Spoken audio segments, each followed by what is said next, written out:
Some of the most motivated people I know are those that have had a near-death experience. They have what's called mortality motivation. They know without a shadow of a doubt that their days on this earth are finite. It's an incredibly motivating experience. I know this because several years ago, I did a few sessions with my friend Rowena, an emergency room nurse, and at the time, she was interested in becoming a death doula. She'd held the hands of so many people during their last breath on earth that she felt it was imperative to help people before that moment.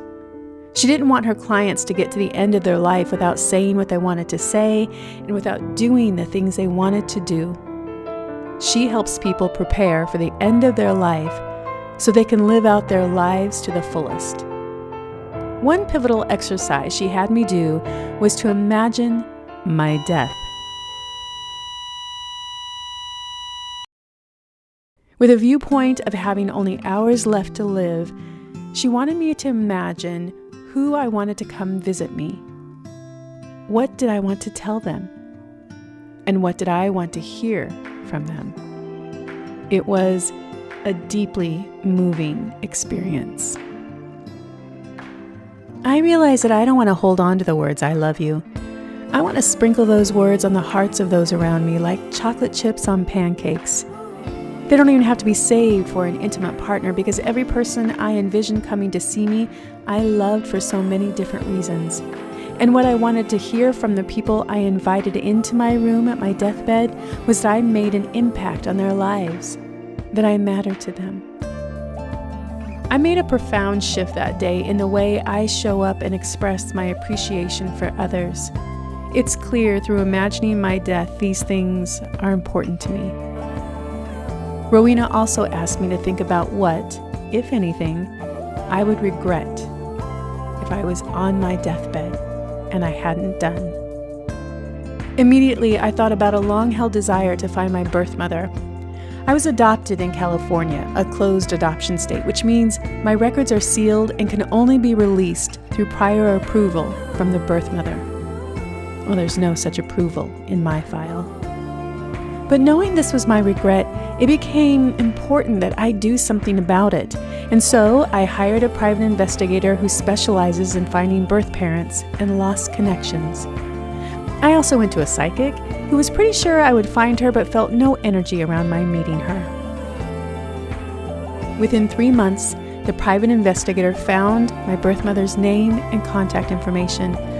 I was stunned. Honestly, it felt like a dream I'd had forever, and with one question, what would you regret not doing? I was motivated to accomplish that dream. I wrote my birth mother one of the most deeply moving letters I'd ever written. Who am I kidding? That's really a low bar because I haven't written a letter in years. And you know what? I never heard back from her. I have no idea what her life is like. I couldn't find a single picture of her online, and that's okay. You see, the regret that motivated me was not in her responding to my letter. It was my need to find her and write her a letter of deep gratitude. And you guessed it, love. What she did with that letter was up to her. And so as I wrap up this, I invite you to consider your own deathbed. Who would you want to be there? What would you want to say to them? And is there anything that's stopping you from saying that now?